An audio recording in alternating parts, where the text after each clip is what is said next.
Hello dear students, आज हम बात करेंगे क्लास 12th के केमिस्ट्री के सेट एग्ज़ाम फर्स्ट के बारे में, जो कि जुलाई 2025 के अंदर हुआ है।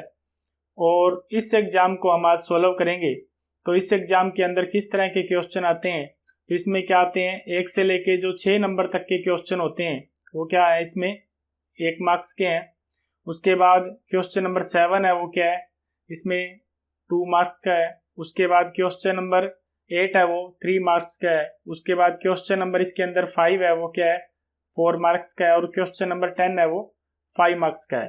तो इस एग्जाम को हम क्या करेंगे, आज सॉल्व करेंगे। तो हमारा पहला क्वेश्चन है, which of the following is an example of ideal solution. इनमें से कौन सा एग्जाम्पल है जो आइडियल सॉल्यूशन को रिप्रेजेंट करता है, ये पूछा गया इस क्वेश्चन के अंदर। तो इसका सी ऑप्शन क्या आएगा, सही आंसर आएगा N hexane and N heptane. ये क्या इसका आंसर है। तो एक्सप्लेनेशन देख लेते हैं, इसकी क्या एक्सप्लेनेशन होती है। तो both are similar non polar molecule, जो एन हेक्सेन है और एन हेप्टेन है, दोनों क्या है, नॉन पोलर मॉलिक्यूल्स हैं। और दोनों के बीच में जो इंटरेक्शन होती है, जो ये ए बी इंटरेक्शन दिखाई गई है, ये एन हेक्सेन और एन हेप्टेन को जब मिक्स करते हैं उसको कहा गया ए बी इंटरेक्शन। और ए इंटरेक्शन जो बोला गया है वो क्या है, एन हेक्सेन का सॉल्यूशन है। और बी इंटरेक्शन है, वो क्या है, एन हेप्टेन का सॉल्यूशन है। तो इन तीनों की जो इंटरेक्शंस होती हैं वो क्या होती हैं, लगभग क्या होती हैं, सेम रहती है। सो दे ओबे रोल्स लॉ। और इसी कारण ये किसको मानते हैं, रोल्स लॉ को मानते हैं और नियरली आइडियल होते हैं। द अदर पेयर, जो बाकी 3 पेयर बचते हैं, शो स्ट्रॉन्ग स्पेसिफिक इंटरेक्शन। उनके बीच में क्या होती है, स्पेशल तरह की इंटरेक्शंस होती हैं, जिसके कारण क्या आते हैं, डेविएशंस आते हैं। और डेविएशन हमने पढ़ा है, एक पॉजिटिव डेविएशन होता है और एक नेगेटिव डेविएशंस आते हैं। उसके बाद next question, which of the following colligative property.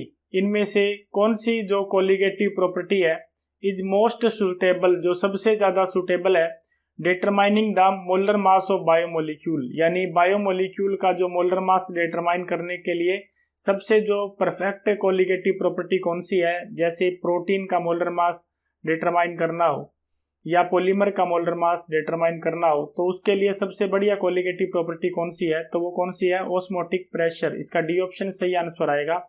Explanation इसकी हम देख लेते हैं। इस केस में क्या आएगा कि जो प्रोटीन्स हैं और पॉलीमर्स हैं, ये क्या होते हैं, नॉन वोलेटाइल होते हैं, लार्ज होते हैं और अनस्टेबल होते हैं, हाई टेम्परेचर के ऊपर अनस्टेबल होते हैं। The method like boiling point, elevation, freezing point, depression require heating और कूलिंग। जैसे मेथड यूज करते हैं, बॉइलिंग पॉइंट, एलिवेशन या फ्रीजिंग पॉइंट, डिप्रेशन, दोनों कोलिगेटिव प्रॉपर्टी है। इनका यूज करते हैं तो इनको क्या करना पड़ेगा, या तो हीट करना पड़ेगा या क्या करना पड़ेगा, इनको कूल करना पड़ेगा। विच में डी नेचर और डीकम्पोज बायोमोलिक्यूल, जिसके कारण जो बायोमोलिक्यूल होते हैं वो टूट जाते हैं, डीकम्पोज हो जाते हैं। इसलिए क्या होता है, osmotic pressure can measured at room temperature. Osmotic pressure जो कोलिगेटिव प्रॉपर्टी है, उसमें जो मोलर मास डिटरमाइन होता है वो रूम टेम्परेचर पे होता है। Is very sensitive even dilute solution, dilute solution है उसका भी एक्यूरेट मोलर मास क्या होता है, डिटरमाइन होता है। Making it most suitable colligative property for determining molar mass. इसलिए सबसे सुटेबल जो कोलिगेटिव प्रॉपर्टी है मोलर मास को डिटरमाइन करने के लिए। नेक्स्ट क्वेश्चन की बात करेंगे, ये फिल इन द ब्लैंक्स का क्वेश्चन है। The solubility of gases in liquid generally, यानी गैस की सोलिबिलिटी है लिक्विड के अंदर क्या होता है generally, with an increase in temperature. अब इसमें यह कहा गया है कि सोलिबिलिटी है गैस की, जैसे टेम्परेचर बढ़ता है वैसे क्या होती है, डिक्रीज होती है। तो क्या आएगा इसमें, the solubility of gases in liquid generally decreases with an increase in temperature because dissolution process is typically, dissolution की जो प्रोसेस होती है वो कैसी होती है, एक्जोथर्मिक होती है। तो यहाँ पे क्या आएगा, एक्जोथर्मिक आएगा, और यहाँ पे क्या आएगा, डिक्रीजेज आएगा। उसके बाद आंसर देख लेते हैं इसका। इसमें कहा जनरली डिक्रीजेस, यानी कि जो सोलिबिलिटी है वो क्या होती है, जनरली डिक्रीज होती है, क्योंकि डिसोल्यूशन की जो प्रोसेस होती है वो कैसी होती है, एक्जोथर्मिक नेचर की होती है। एक्सप्लेनेशन देख लेते हैं इसके हम। फॉर एक्जोथर्मिक डिसोल्यूशन, जो डिसोल्यूशन की प्रोसेस होती है एक्जोथर्मिक होती है। इंक्रीजिंग टेम्परेचर, अगर टेम्परेचर को हम क्या करेंगे इंक्रीज करेंगे तो जो डिसोल्यूशन है वो क्या हो जाएगा, रिड्यूस हो जाएगा। उसके बाद नेक्स्ट क्वेश्चन है standard hydrogen electrode, standard hydrogen electrode है is assign a potential of, उसका पोटेंशियल कितना होता है 0.0 वोल्ट होता है स्टैंडर्ड हाइड्रोजन इलेक्ट्रोड का, तो यहाँ पे 0.0 वोल्ट आएगा। एट ऑल टेम्परेचर, कोई भी टेम्परेचर के ऊपर। It act as the anode, कैसे काम करेगा ये, एनोड की तरह काम करेगा। कब, इन ए गैल्वेनिक सेल वेयर ऑक्सीडेशन अकर, अगर इसमें ऑक्सीडेशन होती है तो क्या काम करेगा ये, एनोड की तरह काम करेगा। आंसर देख लेते हैं इसके अंदर हम। Assigning 0.00 volt at all temperature, यहाँ पे क्या आएगा 0.00 वोल्ट आएगा, पहले फिल इन द ब्लैंक्स के अंदर आएगा, पहले पार्ट के अंदर इसके अंदर। उसके बाद and it act as anode, जहाँ पे ऑक्सीडेशन होती है उसको क्या कहते हैं हम, एनोड कहते हैं। तो ये दूसरा जो फिल इन द ब्लैंक्स है इसके अंदर जो दूसरा पार्ट है फिल इन द ब्लैंक्स का, यहाँ पे क्या आएगा, एनोड आएगा। एक्सप्लेनेशन इसकी देख लेते हैं। स्टैंडर्ड हाइड्रोजन इलेक्ट्रोड है इज डिफाइंड एज 0 वोल्ट, और ऑक्सीडेशन कहाँ होती है, एनोड पे होती है। नेक्स्ट क्वेश्चन की बात करेंगे। If the value of rate constant, यानी वैल्यू है रेट कांस्टेंट की फॉर ए केमिकल रिएक्शन, कोई भी केमिकल रिएक्शन दे रखी है उसके लिए वैल्यू कितनी है 0.5 mole litre inverse second inverse इसकी वैल्यू है। क्या प्रेडिक्ट करना है इसमें हमने, ऑर्डर ऑफ रिएक्शन है वो प्रेडिक्ट करना है, तो इसके यूनिट से हम ऑर्डर ऑफ रिएक्शन हम यहाँ से निकाल सकते हैं। तो mole litre inverse second inverse किसका यूनिट होता है, जीरो ऑर्डर रिएक्शन का यूनिट होता है, तो इसका क्या आएगा, जीरो ऑर्डर रिएक्शन इसका आंसर आएगा। आंसर क्या है इसका, जीरो ऑर्डर रिएक्शन। एक्सप्लेनेशन देख लेते हैं। इसमें कहेंगे हम for a zero order reaction है, रेट किसके बराबर होता है, के। सो द यूनिट ऑफ के आर, तो यूनिट ऑफ के क्या होंगे, mole litre inverse second inverse होंगे। नेक्स्ट क्वेश्चन की बात करेंगे। असर्शन रीजन का एक क्वेश्चन है। असर्शन में क्या लिखा गया है, the standard electrode potential of copper, copper का स्टैंडर्ड इलेक्ट्रोड पोटेंशियल दिया गया प्लस 0.34 वोल्ट, और जिंक का दिया गया है माइनस 0.76 वोल्ट। तो असर्शन इसका सही है। रीजन की बात करेंगे हम।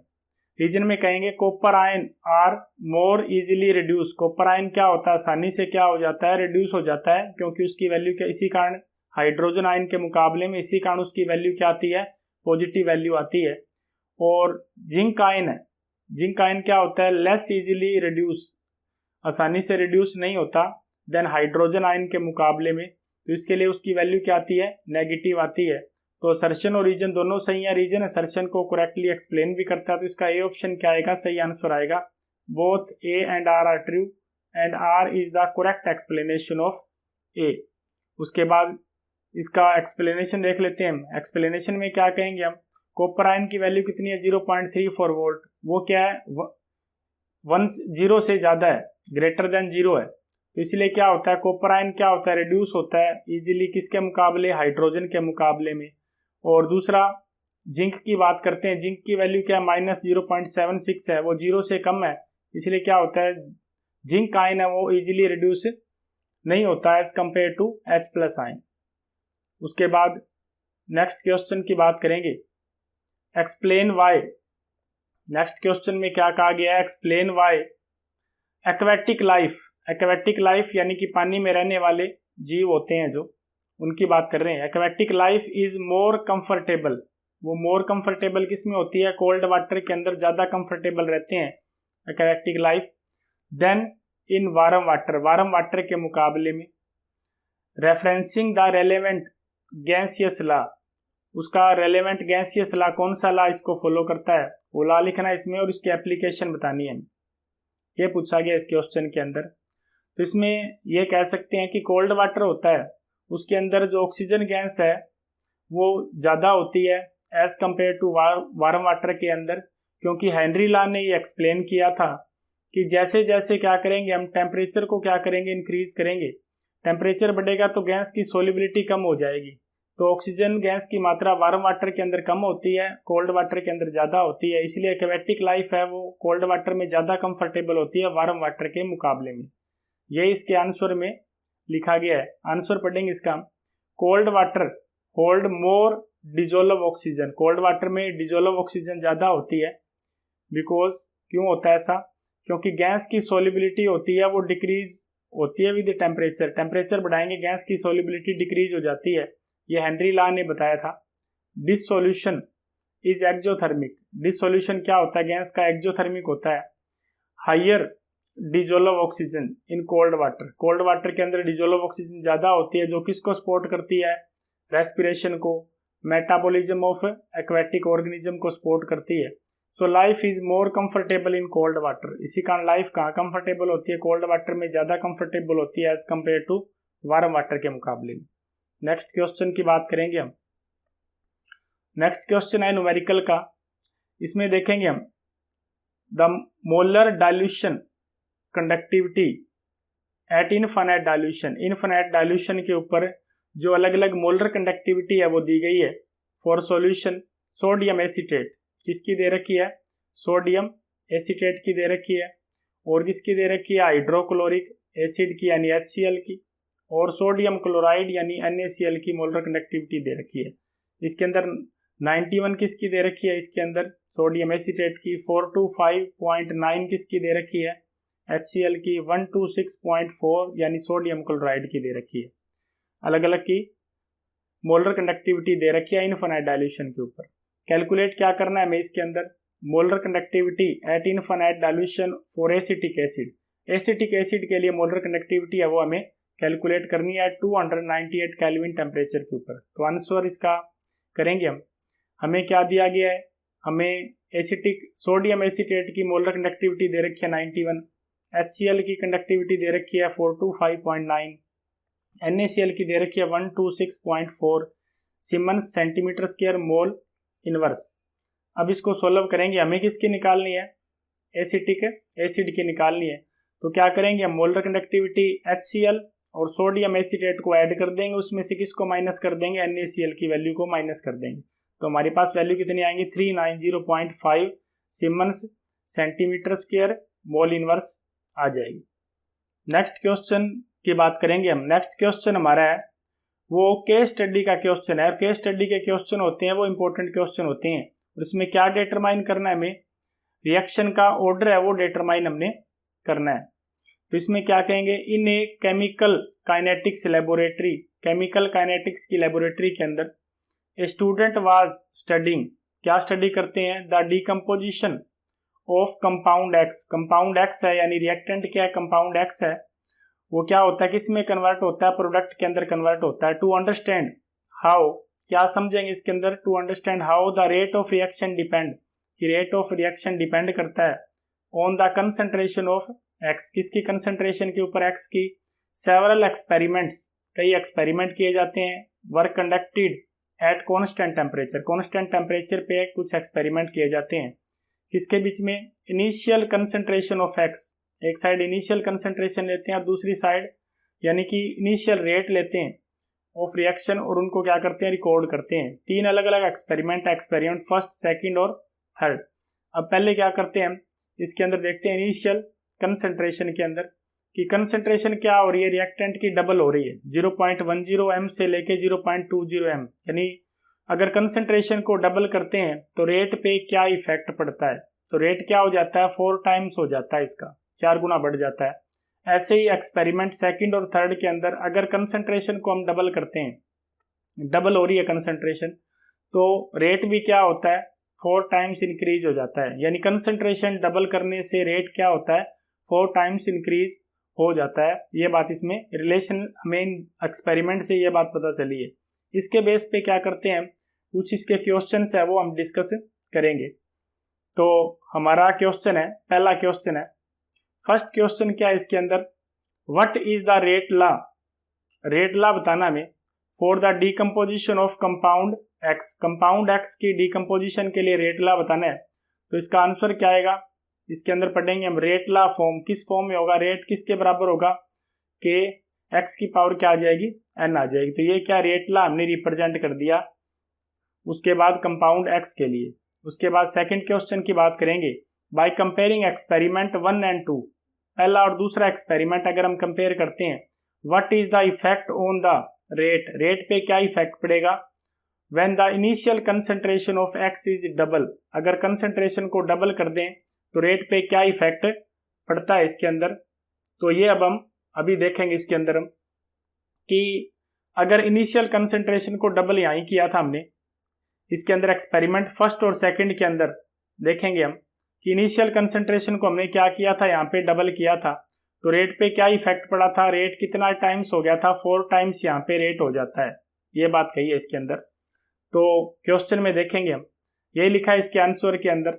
आंसर में क्या लिखा है, डबलिंग एक्स को क्या करते हैं, डबल करते हैं, 0.10 से 0.20 m करते हैं, मेक्स रेट में क्या डिफरेंस आता है, रेट कितना हो जाता है इसका रेट 4 टाइम्स हो जाता है। तो यहाँ पे क्या आएगा, 8 आएगा, यहाँ पे 8.0 मल्टीप्लाई 10⁻⁻⁴ आएगा। तो 4 फोल्ड क्या हो जाता है, यहाँ पे इंक्रीज हो जाता है। उसके बाद क्वेश्चन थर्ड की बात करेंगे हम। तीसरा क्वेश्चन है, what is the order of the reaction with respect to compound, compound के रिस्पेक्ट में ऑर्डर ऑफ रिएक्शन क्या आएगा। तो ऑर्डर ऑफ रिएक्शन कैसे निकालते हैं, तो इसमें क्या कहेंगे, 2 की पावर n है, किसके बराबर है, कितने टाइम्स इंक्रीज होता है, 4 टाइम्स। तो 4 को क्या लिख सकता हूँ, 2 की पावर 2, तो यहाँ पे n की वैल्यू कितनी आ जाएगी, 2 आ जाएगी। तो इसका रेट क्या होगा, रेट इज इक्वल टू क्या आएगा, k, x की पावर कितनी आ जाएगी, 2 आ जाएगी, मीनिंग सेकंड ऑर्डर की ये रिएक्शंस है। उसके बाद फोर्थ क्वेश्चन की बात करेंगे, order of reaction in contest of rate law expression, order of reaction बताना है रेट ला एक्सप्रेशन के रिस्पेक्ट में।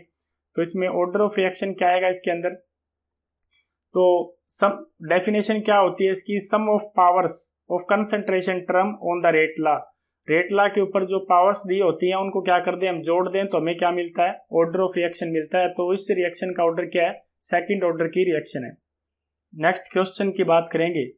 नेक्स्ट क्वेश्चन हमारा है, ये क्वेश्चन है जो 5 नंबर का क्वेश्चन है और इसके एक अथवा में भी क्वेश्चन आता है। तो इसका पहला जो पार्ट है वो हम डिस्कस करेंगे और इसमें ए पार्ट है, उसमें क्या लिखा है, जिंक, कैडमियम और मरकरी, जिंक, कैडमियम और मरकरी है, तीनों क्या है, डी ब्लॉक के एलिमेंट्स हैं, but are not consider transition metal, परंतु इनको ट्रांजिशन मेटल के रूप में कंसीडर नहीं करते, इसका रीजन हमें बताना है। तो आंसर इसका क्या आएगा, in their common oxidation state, common oxidation states के अंदर ये क्या होते हैं, फुली फील्ड होते हैं, इनकी बाहरी शेल क्या होती है, पूरी तरह भरी होती है, डी के अंदर क्या होता है, fully filled D sub shell होता है। तो इसमें क्या होता है, no incomplete D sub shell, क्योंकि ट्रांजिशन मेटल की कंडीशन क्या होती है, इनकम्प्लीट डी सब शेल होती है और इसमें इनकम्प्लीट डी सब शेल नहीं होता, इसलिए इनको ट्रांजिशन मेटल के रूप में कंसीडर हम नहीं करते। उसके बाद नेक्स्ट क्वेश्चन हमारा क्या है, पोटाशियम परमैंगनेट, पोटाशियम परमैंगनेट यानी KMnO4 is an important compound, क्या है, एक इम्पोर्टेंट कंपाउंड है। डिस्क्राइब द प्रिपरेशन, किसको डिस्क्राइब करना है, preparation of potassium permanganate from pyrolusite से हमें क्या बनाएंगे, पोटाशियम परमैंगनेट को बनाएंगे पायरोल्यूसाइड की ओर से, MnO2 से। Right the balance chemical equation, उसकी बैलेंस केमिकल इक्वेशन जो स्टेप्स के अंदर है उसको हमने लिखना है। तो इसका आंसर के बारे में डिस्कस करेंगे हम, क्या बनाना है हमें, KMnO4 को बनाना है MnO2 से यानी पायरोल्यूसाइड से। 2 स्टेप की इसकी रिएक्शंस है। पहले में क्या है, ऑक्सीडेशन होगा, ऑक्सीडेशन टू मैग्नेट, यानी कि MnO2 है वो किस में कन्वर्ट होगा, मैग्नेट के अंदर कन्वर्ट होगा, किसके साथ रिएक्शन करवाएंगे, KOH और O2 के साथ। ये पहली रिएक्शन है। इसमें क्या है कि पायरोल्यूसाइड का और है हमारे पास, उसकी रिएक्शन KOH और ऑक्सीजन से करवाते हैं, तो क्या बनता है, पोटाशियम मैग्नेट बनता है, प्लस में वाटर है वो निकलता है। और सेकंड स्टेप की रिएक्शन के अंदर हम क्या कहेंगे, हम पोटाशियम मैग्नेट है उसे पोटाशियम परमैंगनेट बनाएंगे, यानी ऑक्सीडेशन या डिस्प्रपोर्शनेशन रिएक्शन करवाएंगे हम। तो यहाँ पे क्या होगा कि जो पोटाशियम मैग्नेट है उसकी क्लोरीन से रिएक्शन करवाएंगे, पोटाशियम मैग्नेट बनेगा, प्लस में KCl बनेगा।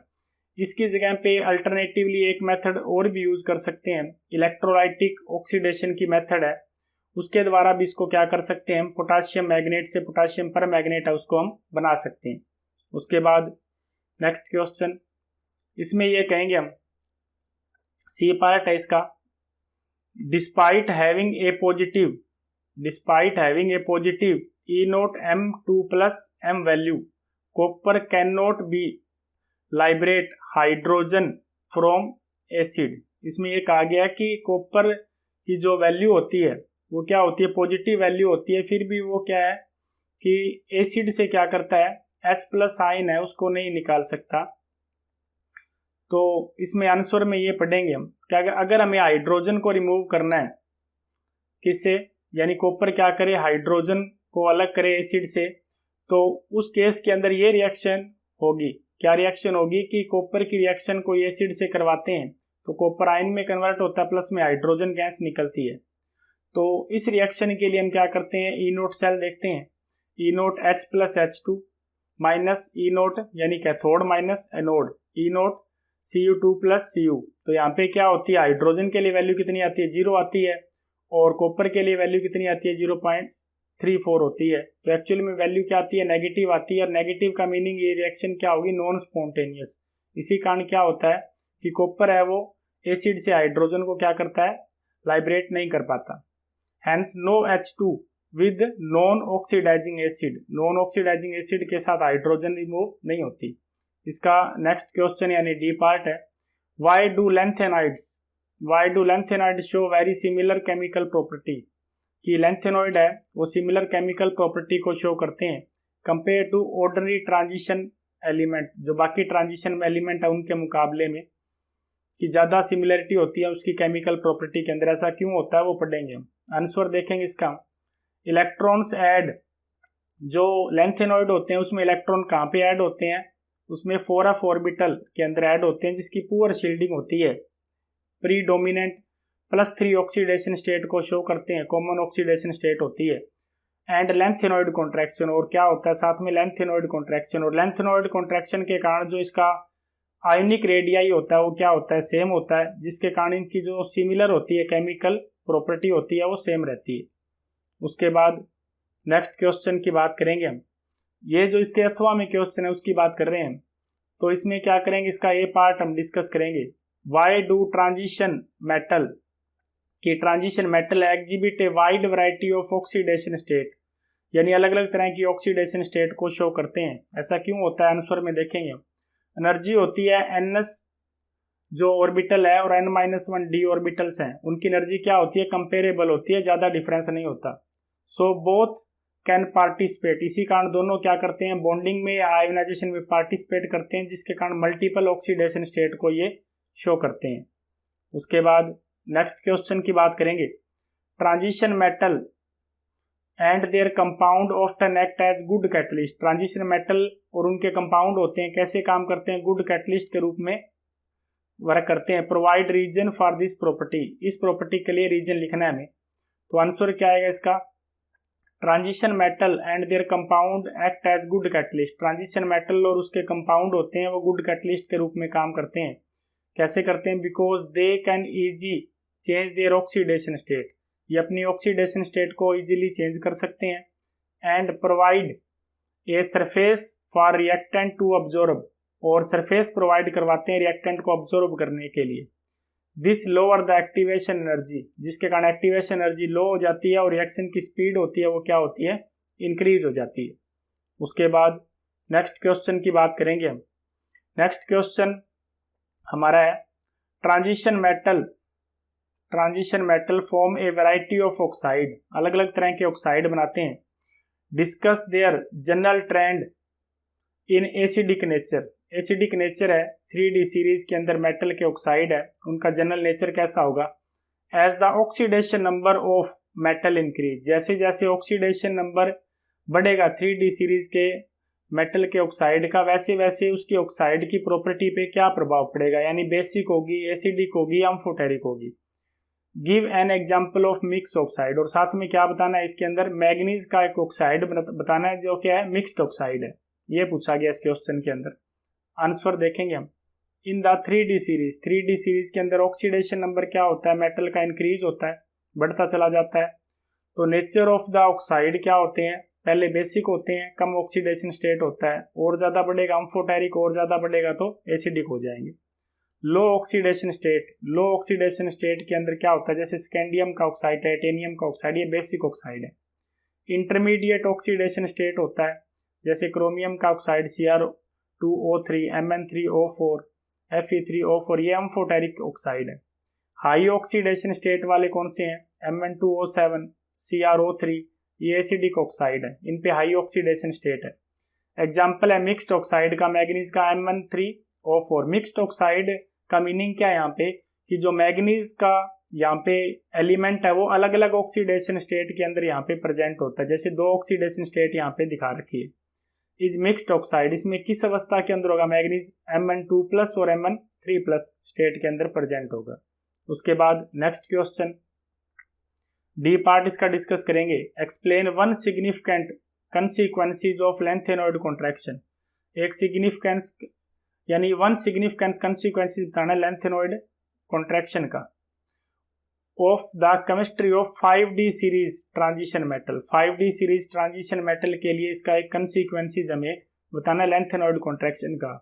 तो इसमें क्या करते हैं, एग्जांपल लेते हैं हम मेनली आंसर के अंदर कि जर्कोनियम है वो 4D सीरीज का एलिमेंट है और हाफनियम है वो 5D सीरीज का एलिमेंट है। End up with the identical radii, इन दोनों का रेडियाई क्या होता है, आइडेंटिकल होता है। वैसे तो रेडियाई क्या होता है, 4D सीरीज से जैसे ही 5D सीरीज में जाते हैं इन जनरल, तो ऊपर से नीचे चलेंगे टॉप टू बॉटम एक ग्रुप के अंदर, तो एटॉमिक रेडियाई इंक्रीज होता है। परंतु यहाँ पे क्या रहता है, ये आइडेंटिकल रहता है। उसका कारण होता है लेंथेनॉइड कॉन्ट्रैक्शन के कारण ऐसा होता है। मेकिंग देयर केमिकल प्रॉपर्टी, ये क्या करता है, उसकी केमिकल प्रॉपर्टी सिमिलर बनाता है। एंड सेपरेशन डिफिकल्ट, और इसीलिए इनको क्या करना है, सेपरेट करना क्या हो जाता है, मुश्किल हो जाता है। Thank you.